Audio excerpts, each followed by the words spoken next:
Capítulo 61 A vaca de Homero. O mais foi muito.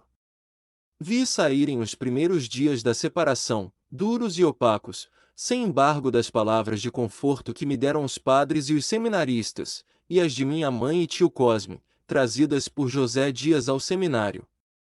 Todos estão saudosos, disse-me este, mas a maior saudade está naturalmente no maior dos corações, e qual é ele? Perguntou escrevendo a resposta nos olhos. Mamãe, acudi eu. José Dias apertou-me as mãos com alvoroço, e logo pintou a tristeza de minha mãe, que falava de mim todos os dias, quase a todas as horas. Como a aprovasse sempre, e acrescentasse alguma palavra relativamente aos dotes que Deus lhe dera. O desvanecimento de minha mãe nessas ocasiões era indescritível, e contava-me tudo isso cheio de uma admiração lacrimosa. Tio Cosme também se enternecia muito. Ontem até se deu um caso interessante. Tendo eu dito à Excelentíssima que Deus lhe dera, não um filho, mas um anjo do céu, e doutor ficou tão comovido que não achou outro modo de vencer o choro senão fazendo-me um daqueles elogios de galhofa que só ele sabe. Não é preciso dizer que Deglória enxugou furtivamente uma lágrima. Ou ela não fosse mãe. Que coração amantíssimo! Mas, senhor José Dias, e a minha saída daqui? Isso é negócio meu. A viagem à Europa é o que é preciso, mas pode fazer-se daqui a 1 ou 2 anos. Em 1859 ou 1860. Tão tarde.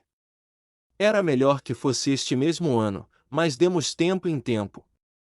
Tenha paciência, vá estudando, não se perde nada em ir sabendo já daqui alguma coisa, e, demais, ainda não acabando o padre a vida do seminário é útil, e vale sempre entrar no mundo ungido com os santos olhos da teologia. Neste ponto lembra-me como se fosse hoje, os olhos de José Dias fulguraram tão intensamente que me encheram de espanto, as pálpebras caíram depois, e assim ficaram por alguns instantes, até que novamente se ergueram, e os olhos fixaram-se na parede do pátio, como que embebidos em alguma coisa, se não era em si mesmos, depois despegaram-se da parede e entraram a vagar pelo pátio todo. Podia compará-lo aqui à vaca de Homero, andava e gemia em volta da cria que acabava de parir. Não lhe perguntei o que é que tinha, já por acanhamento, já porque 2 lentes, um deles de teologia, vinham caminhando na nossa direção. Ao passarem por nós, o agregado, que os conhecia, cortejou-os com as deferências devidas. E pediu-lhes notícias minhas. Por ora nada se pode afiançar, disse um deles, mas parece que dará conta da mão. O que eu lhe dizia agora mesmo, acudiu José Dias. Conto ouvir-lhe a missa nova, mas ainda que não chegue a ordenar-se, não pode ter melhores estudos que os que fizer aqui. Para a viagem da existência, concluiu demorando mais as palavras, irá ungido com os santos olhos da teologia. Desta vez a fulguração dos olhos foi menor, as pálpebras não lhe caíram nem as pupilas fizeram os movimentos anteriores. Ao contrário, todo ele era tensão e interrogação, quando muito, um sorriso claro e amigo lhe errava nos lábios. O lente de teologia gostou da metáfora. E disse-lhe, ele agradeceu, explicando que eram ideias que lhe escapavam no correr da conversação, não escrevia nem orava. Eu é que não gostei nada, e logo que os lentes se foram, sacudi a cabeça, não quero saber dos santos olhos da teologia, desejo sair daqui o mais cedo que puder, ou já, meu anjo, não pode ser, mas pode suceder que muito antes do que imaginamos. Quem sabe se este mesmo ano de 58. Tenho um plano feito, e penso já nas palavras com que hei de expô-lo a Deglória, estou certo que ela cederá e irá conosco. Duvido que mamãe embarque. Veremos. Mãe é capaz de tudo, mas, com ela ou sem ela, tenho por certa a nossa ida, e não haverá esforço que eu não empregue, deixe estar. Paciência é que é preciso. E não faça aqui nada que dê lugar a censuras ou queixas, muita docilidade e toda a aparente satisfação. Não ouviu o elogio do lente? É que você tem se portado bem. Pois continue. Mas, 1859 ou 1860 é muito tarde. Será este ano, replicou José Dias. Daqui a 3 meses? Ou 6? Não, 3 meses. Pois sim. Tenho agora um plano, que me parece melhor que outro qualquer. É combinar a ausência de vocação eclesiástica e a necessidade de mudar de ares. Você por que não tosse? Por que não tusso? Não, mas eu hei de avisar você para tossir, quando for preciso, aos poucos, uma tossezinha seca, e algum fastio, eu irei preparando a excelentíssima. Oh! Tudo isto é em benefício dela. Uma vez que o filho não pode servir a igreja, como deve ser servida, o melhor modo de cumprir a vontade de Deus é dedicá-lo a outra coisa. O mundo também é a igreja para os bons, pareceu-me outra vez a vaca de Homero, como se este mundo também é a igreja para os bons, fosse outro bezerro, irmão dos santos olhos da teologia. Mas não dei tempo à ternura materna, e repliquei, entendo. Mostrar que estou doente para embarcar, não é? José Dias hesitou um pouco. Depois explicou-se, mostrar a verdade, porque, francamente, Bentinho, eu há meses que desconfio do seu peito. Você não anda bom do peito. Em pequeno, teve umas febres e uma ronqueira. Passou tudo, mas há dias em que está mais descorado. Não digo que já seria o mal, mas o mal pode vir depressa. Numa hora cai a casa. Por isso, se aquela Santa Senhora não quiser ir conosco ou para que vá mais depressa, acho que uma boa tosse. Se a tosse há de vir de verdade, melhor é apressá-la. Deixe estar, eu o aviso. Bem, mas em saindo daqui não há de ser para embarcar logo, saio primeiro, depois cuidaremos do embarque, o embarque é que pode ficar para o ano. Não dizem que o melhor tempo é abril ou maio? Pois seja maio. Primeiro deixo o seminário daqui a 2 meses, e porque a palavra me estivesse a pigarrear na garganta, dei uma volta rápida, e perguntei-lhe a queima-roupa, Capitu como vai? Capítulo 62 Uma ponta de Iago. A pergunta era imprudente, na ocasião em que eu cuidava de transferir o embarque. Equivalia a confessar que o motivo principal ou único da minha repulsa ao seminário era Capitu, e fazer crer improvável a viagem. Compreendi isto depois que falei, quis emendar-me, mas nem soube como, nem ele me deu tempo. Tem andado alegre, como sempre, é uma tontinha. Aquilo enquanto não pegar algum peralta da vizinhança, que queise com ela, estou que empalideci, pelo menos, senti correr um frio pelo corpo todo. A notícia de que ela vivia alegre, quando eu chorava todas as noites, produziu-me aquele efeito, acompanhado de um bater de coração, tão violento, que ainda agora cuido ouvi-lo. Há alguma exageração nisto, mas o discurso humano é assim mesmo, um composto de partes excessivas e partes diminutas, que se compensam, ajustando-se. Por outro lado, se entendermos que a audiência aqui não é das orelhas, senão da memória, chegaremos à exata verdade. A minha memória ouve ainda agora as pancadas do coração naquele instante. Não esqueças que era a emoção do primeiro amor. Estive quase a perguntar a José Dias que me explicasse a alegria de Capitu. O que é que ela fazia, se vivia rindo, cantando ou pulando, mas retive-me a tempo, e depois outra ideia, não um sentimento cruel e desconhecido, o puro ciúme. Leitor das minhas entranhas. Tal foi o que me mordeu, ao repetir comigo as palavras de José Dias, algum peralta da vizinhança. Em verdade, nunca pensara em tal desastre. Vivia tão nela, dela e para ela, que a intervenção de um peralta era como uma noção sem realidade. Nunca me acudiu que havia peraltas na vizinhança, variedade e feitio, grandes passeadores das tardes. Agora lembrava-me que alguns olhavam para Capitu e tão senhor me sentia dela que era como se olhassem para mim, um simples dever de admiração e de inveja. Separados um do outro pelo espaço e pelo destino, o mal aparecia-me agora, não só possível mas certo. E a alegria de Capitu confirmava a suspeita. Se ela vivia alegre, é que já namorava outro. Acompanhá-lo-ia com os olhos na rua, falar-lhe-ia à janela, as ave-marias, trocariam flores, e, que? Sabes o que é que trocariam mais se o não achas por ti mesmo? Escusado é ler o resto do capítulo e do livro, não acharás mais nada, ainda que eu o diga com todas as letras da etimologia. Mas se o achaste, compreenderás que eu, depois de estremecer, tivesse um ímpeto de atirar-me pelo portão fora, descer o resto da ladeira, correr, chegar à casa do Pádua, agarrar Capitu e intimar-lhe que me confessasse quantos já lhe dera o Peralta da vizinhança. Não fiz nada. Os mesmos sonhos que ora conto não tiveram, naqueles 3 ou 4 minutos, esta lógica de movimentos e pensamentos. Eram soltos, emendados e mal emendados, com o desenho truncado e torto, uma confusão, um turbilhão, que me cegava e ensurdecia. Quando tornei a mim, José Dias concluía uma frase, cujo princípio não ouvi, e o mesmo fim era vago, a conta que dará de si. Que conta e quem? Cuidei naturalmente que falava ainda de Capitu, e quis perguntar-lhe, mas a vontade morreu ao nascer, como tantas outras gerações delas. Limitei-me a inquirir do agregado quando é que iria a casa ver minha mãe. Estou com saudades de mamãe.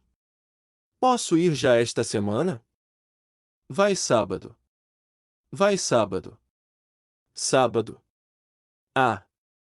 Sim. Sim. Peça à mamãe que me mande buscar sábado. Sábado. Este sábado, não? Que me mande buscar, sem falta. Capítulo 63 Metades de um sonho. Fiquei ansioso pelo sábado. Até lá os sonhos perseguiam-me, ainda acordado, e não os digo aqui para não alongar esta parte do livro.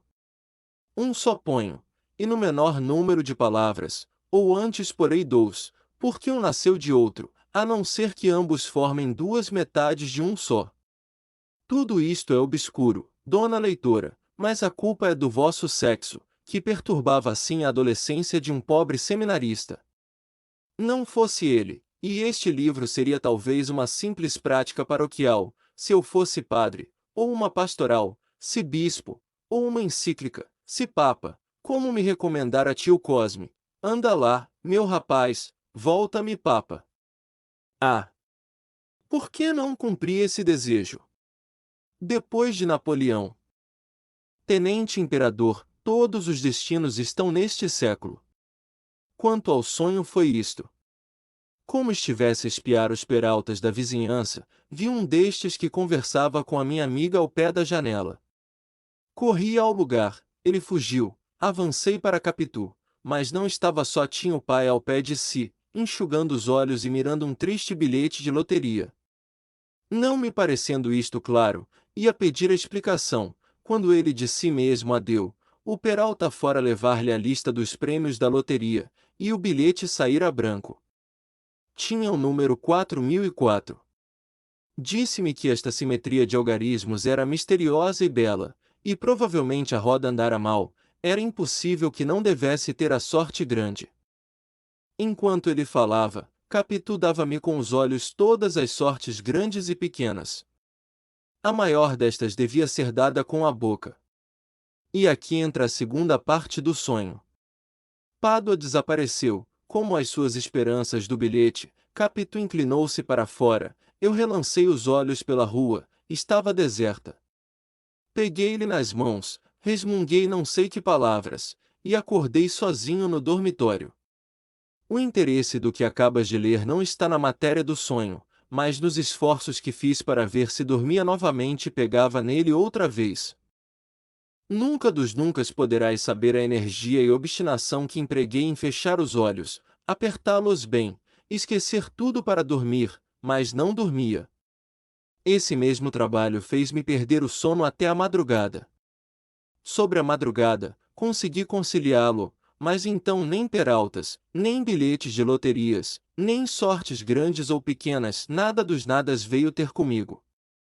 Não sonhei mais aquela noite, e dei mal às lições daquele dia. Capítulo 64. Uma ideia e um escrúpulo. Relendo o capítulo passado, acode-me uma ideia e um escrúpulo. O escrúpulo é justamente descrever a ideia, não a havendo mais banal na terra, posto que daquela banalidade do sol e da lua, que o céu nos dá todos os dias e todos os meses. Deixei o manuscrito, e olhei para as paredes. Sabes que esta casa do Engenho Novo, nas dimensões, disposições e pinturas, é reprodução da minha antiga casa de Mata-Cavalos. Outro assim, como te disse no capítulo 2, o meu fim em imitar a outra foi ligar as duas pontas da vida, o que aliás não alcancei. Pois o mesmo sucedeu àquele sonho do seminário, por mais que tentasse dormir e dormisse. Donde concluo que um dos oficiais do homem é fechar e apertar muitos olhos a ver se continua pela noite velha o sonho truncado da noite moça. Tal é a ideia banal e nova que eu não quisera pôr aqui e só provisoriamente a escrevo. Antes de concluir este capítulo, fui à janela indagar da noite por que razão os sonhos hão de ser assim tão tênues que se esgarçam ao menor abrir de olhos ou voltar de corpo, e não continuam mais à noite. Não me respondeu logo. Estava deliciosamente bela, os morros palejavam de luar e o espaço morria de silêncio. Como eu insistisse, declarou-me que os sonhos já não pertencem à sua jurisdição quando eles moravam na ilha que Luciano lhes deu, onde ela tinha o seu palácio, e donde os fazia sair com as suas caras de vária feição, dar-me-ia explicações possíveis. Mas os tempos mudaram tudo. Os sonhos antigos foram aposentados, e os modernos moram no cérebro da pessoa. Estes, ainda que quisessem imitar os outros, não poderiam fazê-lo. A ilha dos sonhos, como a dos amores, como todas as ilhas de todos os mares, são agora objeto da ambição e da rivalidade da Europa e dos Estados Unidos. Era uma alusão às Filipinas. Pois que não amo a política, e ainda menos a política internacional, fechei a janela e vim acabar este capítulo para ir dormir. Não peço agora os sonhos de Luciano, nem outros, filhos da memória ou da digestão, basta-me um sono quieto e apagado. De manhã, com a fresca, irei dizendo mais da minha história e suas pessoas. Capítulo 65. A dissimulação. Chegou o sábado, chegaram outros sábados, e eu acabei afeiçoando-me à vida nova. Ia alternando a casa e o seminário. Os padres gostavam de mim, os rapazes também, e Escobar mais que os rapazes e os padres. No fim de 5 semanas estive quase a contar a este as minhas penas e esperanças. Capitu refreou-me. Escobar é muito meu amigo, Capitu. Mas não é meu amigo. Pode vir a ser, ele já me disse que há de vir cá para conhecer mamãe. Não importa, você não tem direito de contar um segredo que não é só seu, mas também meu, e eu não lhe dou licença de dizer nada a pessoa nenhuma. Era justo, calei-me e obedeci. Outra coisa em que obedeci às suas reflexões foi, logo no primeiro sábado, quando eu fui à casa dela, e, após alguns minutos de conversa, me aconselhou a ir embora. Hoje não fique aqui mais tempo, vá para casa, que eu lá vou logo. É natural que de Glória queira estar com você muito tempo, ou todo, se puder. Em tudo isso mostrava a minha amiga tanta lucidez que eu bem podia deixar de citar um terceiro exemplo, mas os exemplos não se fizeram senão para ser citados, e este é tão bom que a omissão seria um crime. Foi a minha terceira ou quarta vinda à casa. Minha mãe, depois que lhe respondi as 1000 perguntas que me fez sobre o tratamento que me davam, os estudos, as relações, a disciplina, e se me doía alguma coisa, e se dormia bem, tudo que a ternura das mães inventa para cansar a paciência de um filho, concluiu voltando-se para José Dias. Senhor José Dias, ainda duvida que saia daqui um bom padre? Excelentíssima, e você, Capitu? Interrompeu minha mãe voltando-se para a filha do Pádua que estava na sala. Com ela, você não acha que o nosso Bentinho dará um bom padre? Acho que sim, senhora, respondeu Capitu cheia de convicção. Não gostei da convicção. Assim lhe disse, na manhã seguinte, no quintal dela, recordando as palavras da véspera, e lançando-lhe em rosto, pela primeira vez, a alegria que ela mostrará desde a minha entrada no seminário, quando eu vivia curtido de saudades. Capitu fez-se muito séria, e perguntou-me como é que queria que se portasse, uma vez que suspeitavam de nós, também tivera noites desconsoladas, e os dias, em casa dela, foram tão tristes como os meus, pude indagá-lo do pai e da mãe. A mãe chegou a dizer-lhe, por palavras encobertas, que não pensasse mais em mim. Com de Glória e de Justina mostro-me naturalmente alegre, para que não pareça que a denúncia de José Dias é verdadeira. Se parecesse, elas tratariam de separar-nos mais, e talvez acabassem não me recebendo. Para mim, basta o nosso juramento de que nos havemos de casar um com o outro. Era isto mesmo, devíamos dissimular para matar qualquer suspeita, e ao mesmo tempo gozar toda a liberdade anterior, e construir tranquilos o nosso futuro.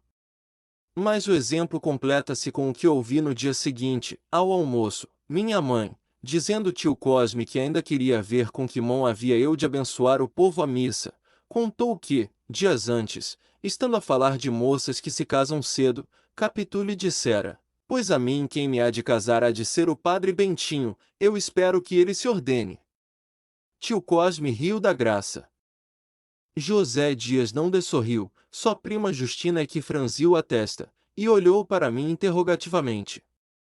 Eu, que havia olhado para todos, não pude resistir ao gesto da prima, e tratei de comer. Mas comi mal, estava tão contente com aquela grande dissimulação de Capitu que não vi mais nada, e, logo que almocei, corri a referir-lhe a conversa e a louvar-lhe a astúcia. Capitu sorriu de agradecida. Você tem razão, Capitu, concluí eu, vamos enganar toda esta gente. Não é? Disse ela com ingenuidade.